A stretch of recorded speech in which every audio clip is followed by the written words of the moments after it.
Hi friends, welcome to our channel Suri's black అడ్వెంచర్కి. మీరు చూస్తున్న ఈ శివాలయం వచ్చేసి పొదిలిలోని అతి పురాతనమైన స్వయంభూ శివాలయం.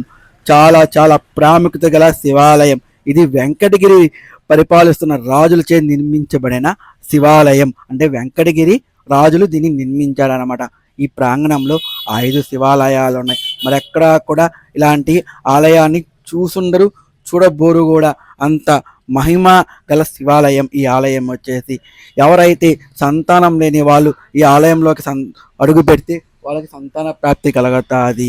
గ్రహ దోషాలు ఉన్నా, ఇంకేం దిష్టి దోషాలు ఉన్నా, ఏ దోషాలున్నా కానీ ఈ ఆలయంలోకి అడుగు పెట్టిన వెంటనే నివృత్తి అవుతాయి. ఈ ఆలయంలో నిమ్మవ్వ అనే ఒక పరమ భక్తురాలి ఆలయం కూడా ఉంది.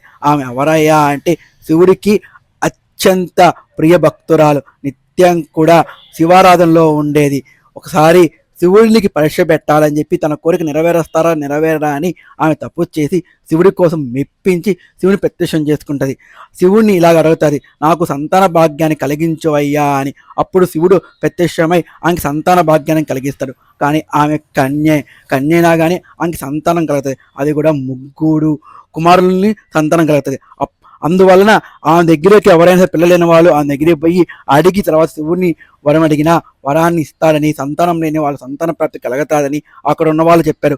ఇక్కడే బాసాలు కానీ గ్రహ దోషాలకు సంబంధించినవి కానీ ఇక్కడ చేసుకుంటూ ఉంటారు. ఇక్కడ 3 నందులు కూడా ఉన్నాయండి. ఆ నందుల్లో గుప్త నిధులు ఉన్నాయని చెప్తూ ఉండేవాళ్ళు.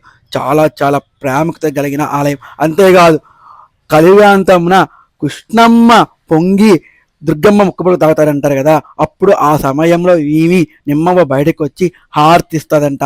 అంటే శివుడికి హారతి, గంగా హారతి ఇస్తుందంట అంటే అని అక్కడ ఉన్న వాళ్ళు చెప్తూ ఉన్నారు.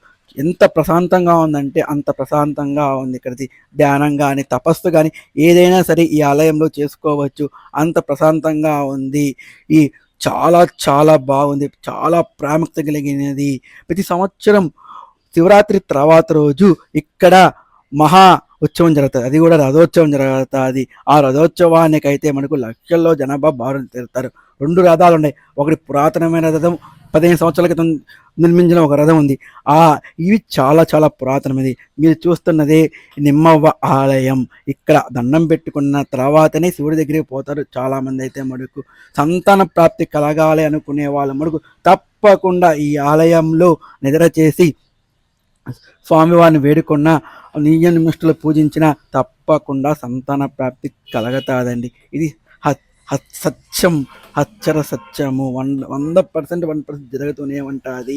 అంతేకాదు, ఈ ఊళ్ళో ఎక్కడికి పోయినా కానీ విభూది లేదండి. విభూది కడ్డీలు ఇస్తున్నారు, విభూది స్టిక్స్ ఇస్తున్నారు.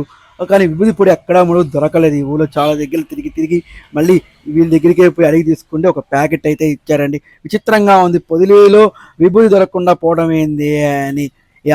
అలాగనమాట. ఇక్కడ యాగశాల ఉంది, నవగ్రహాల మండపం ఉంది. ఈ శివరాత్రికి అది జనాభా ఫుల్గా వస్తారంట. అసలు ఎక్కేది పట్టనంట అని చాలా చాలా మహిమగల శివాలయం అని చెప్పి ప్రతి ఒక్కరు కూడా చెప్పాము. ఆ దేవుడి దయ మేము వచ్చి ఈ ఆలయాన్ని దర్శించుకున్నాం. ఇక్కడి నుంచి కదలాలని కూడా అనిపించలేదండి. చూస్తుంటే అలాగే చూస్తూ ఉండిపోయాం అనమాట. అమ్మవారిని లోపల చూడాలి. చాలా చాలా ప్రశాంతంగా ఉంది. చిరునవ్వు నవ్వుతూ అమ్మ మందహాసంతో దర్శనమిచ్చిందనమాట. చాలా చాలా గొప్ప విషయం అసలుకి.